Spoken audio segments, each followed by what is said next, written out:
Hi friends, কেমন আছেন সবাই? আমি রায়ন ব্লগস থেকে জহিরুল ইসলাম বাবু। আমি আজকে চলে এসেছি টাঙ্গাইলের গোপালপুরে পাতরাইল গ্রামে যে মোট দৃষ্টিনন্দন 201 গম্বুজ মসজিদটি আছে সেটি দেখার জন্য। এই যে আমি আপনাদের দেখানোর চেষ্টা করতেছি যে ভিতরে আপনার হচ্ছে বাহিরের যে সৌন্দর্য সেটা এই যে দেখতে পাচ্ছেন, এটা মসজিদের বাহিরের কাঠামো। বাহিরে ঠিক দেখতে এমনটাই লাগতেছে, আমার কাছে অনেক ভালো লেগেছে। আমি আপনাদের পুরো মসজিদটা ঘুরে ঘুরে আজকে দেখাবো। এটা একটা সাইড থেকে এই মসজিদটাকে দেখতে ঠিক এরকমই লাগে। আজকে যেহেতু কোনো ছুটির দিন না, তারপর দর্শনার্থী অনেক।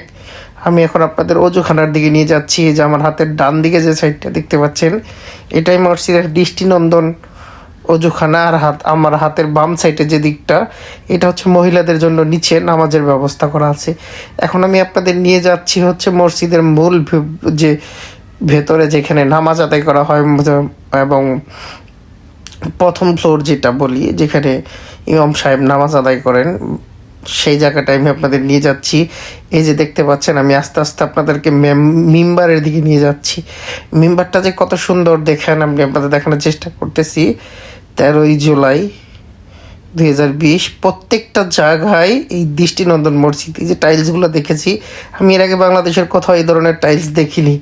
আমি আপনাদের আবারও দেখানোর চেষ্টা করছি। এটাও এক ধরনের টাইলস, দেখতে পাচ্ছেন কত দৃষ্টিনন্দন টাইলস। এর আগে এই ধরনের টাইলস আমি বাংলাদেশের কোথাও দেখিনি। মসজিদটা রফিকুল ইসলাম যে ভদ্রলোক করেছেন, উনি অনেক তার সর্বোচ্চ দিয়ে করার চেষ্টা করেছেন। এবং আমি যদি আপনাকে দেখাই, মসজিদের কোথাও কোনো কমতি নাই। এটা হচ্ছে 201 গম্বুজের যে বড় গম্বুজটা, এটাই হচ্ছে সেই বড় গম্বুজ।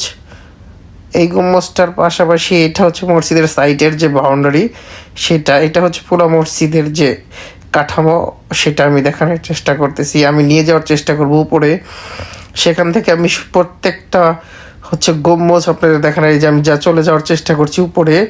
এই যে দেখতে পাচ্ছেন, এটাই হচ্ছে 201 গম্বুজ, যেটা হচ্ছে এই মসজিদের মূল আকর্ষণ। আমি প্রত্যেকটা সাইড থেকে আপনাদের দেখানোর চেষ্টা করতেছি গম্বুজগুলা। এই হচ্ছে সেই বিষয়, দেখতেই পাচ্ছেন ছোট বড় সব মিলিয়ে 201টি গম্বুজ দিয়ে এই মসজিদটা তৈরি করা হয়েছে। এইটা হচ্ছে মিনার। এই যে দেখতে পাচ্ছেন, এটা হচ্ছে যে রফিকুল সাহেব আছে, ওনার জন্য কবরের জায়গা রাখা হয়েছে।